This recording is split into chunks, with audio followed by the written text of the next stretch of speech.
5ই August এমন একটা দিন যেদিন আবার বাংলাদেশের রাজনীতি ঘিরে নজর থাকবে শুধু ঢাকা বা দিল্লিতে নয়।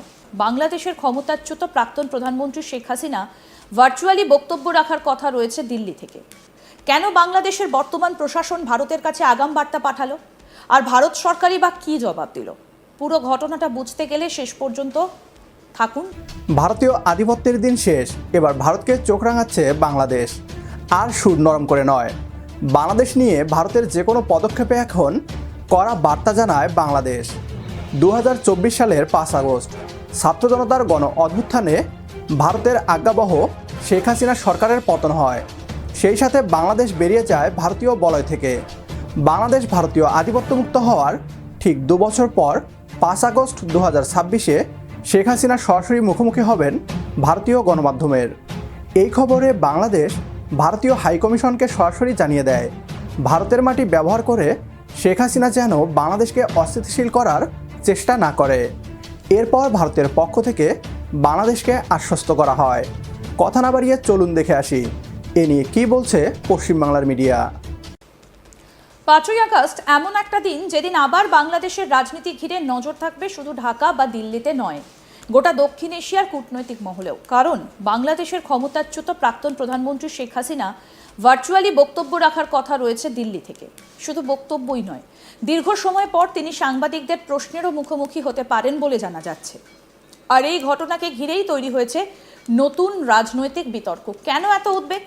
কেন বাংলাদেশের বর্তমান প্রশাসন ভারতের কাছে আগাম বার্তা পাঠালো, আর ভারত সরকারই বা কি জবাব দিল? পুরো ঘটনাটা বুঝতে গেলে শেষ পর্যন্ত থাকুন, কারণ এই ইস্যুর মধ্যে রয়েছে রাজনীতি, কূটনীতি এবং ভবিষ্যতের ক্ষমতার সমীকরণের বড় ইঙ্গিত।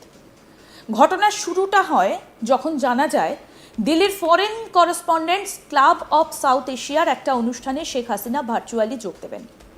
সেখানে তিনি বক্তব্য রাখবেন এবং সাংবাদিকদের বিভিন্ন প্রশ্নের উত্তরও দিতে পারেন। অর্থাৎ দীর্ঘ সময় পর তিনি এমন একটা প্ল্যাটফর্ম পাচ্ছেন যেখানে নিজের অবস্থান, ভবিষ্যৎ পরিকল্পনা এবং বাংলাদেশের সাম্প্রতিক রাজনৈতিক পরিস্থিতি নিয়ে প্রকাশ্যে কথা বলার সুযোগ থাকবে। স্বাভাবিকভাবেই এই খবর প্রকাশ্যে আসার পর ঢাকার রাজনৈতিক মহলে নড়াচড়া শুরু হয়ে যায়। বাংলাদেশ সরকারের পক্ষ থেকে বিষয়টাকে অত্যন্ত গুরুত্ব দিয়ে দেখা হয়। সেই কারণেই বিদেশ বিষয়ক উপদেষ্টা হুমায়ুন কবির ঢাকায় নবনিযুক্ত ভারতের হাইকমিশনার দীনেশ ত্রিবেদীর সঙ্গে বৈঠক করেন। এই বৈঠকে মূল আলোচনার বিষয়গুলোর একটা ছিল শেখ হাসিনার নির্ধারিত ভার্চুয়াল বক্তব্য। বাংলাদেশের পক্ষ থেকে উদ্বেগ প্রকাশ করে বলা হয়, ভারতের ভূখণ্ড ব্যবহার করে এমন কোনো রাজনৈতিক বার্তা দেওয়া হলে যা বাংলাদেশের অভ্যন্তরীণ পরিস্থিতিকে প্রভাবিত করতে পারে, তা দুই দেশের সম্পর্কের ওপরও নেতিবাচক প্রভাব ফেলতে পারে। শুধু তাই নয়, বাংলাদেশের দাবি ছিল শেখ হাসিনা বা নিষিদ্ধ ঘোষিত কোনো রাজনৈতিক সংগঠনের সদস্য যেন ভারতের মাটি ব্যবহার করে এমন কোনো কর্মকাণ্ড পরিচালনা করতে না পারেন যা বাংলাদেশের ভেতরে অস্থিরতা তৈরি করতে পারে। এবার আসা যাক ভারতের প্রতিক্রিয়ায়। বৈঠকের পর বাংলাদেশের পক্ষ থেকে জানানো হয়, ভারতের হাইকমিশনার দীনেশ ত্রিবেদী আশ্বাস দিয়েছেন যে বিষয়টাকে গুরুত্বের সঙ্গে বিবেচনা করা হবে এবং প্রয়োজনীয় খোঁজ খবর নেওয়া হবে। ভারতের হাইকমিশনার দীনেশ ত্রিবেদী কি বলেছেন আসুন শোনাই আগে আপনাদের। কিছু বলার নাই, কিন্তু খুবই ভালো মিটিং হয়েছে। এই মিটিংটা আমি ভাবি একটা পদক্ষেপ, আর খুবই যাকে বলে in a very warm environment. কেন কি আমাদের ইস্যু সব একই আছে, and I am very grateful that the honorable ministers gave me so much of time. কিছু পরেই ভারতের বিদেশ মন্ত্রকের মুখপাত্র রণধীর জয়সওয়াল সাংবাদিক সম্মেলনে স্পষ্ট করে দেন যে অনুষ্ঠানের কথা বলা হচ্ছে সেটা একটা বেসরকারি সংস্থার আয়োজন, এর সঙ্গে ভারত সরকারের কোনো সম্পর্ক নেই। কি বলছেন বিদেশ মন্ত্রকের মুখপাত্র রণধীর জয়সওয়াল, এবার শুনবো সেটা। The interaction that you are referring to is being organized by a private media entity. The government has no involvement whatsoever in it.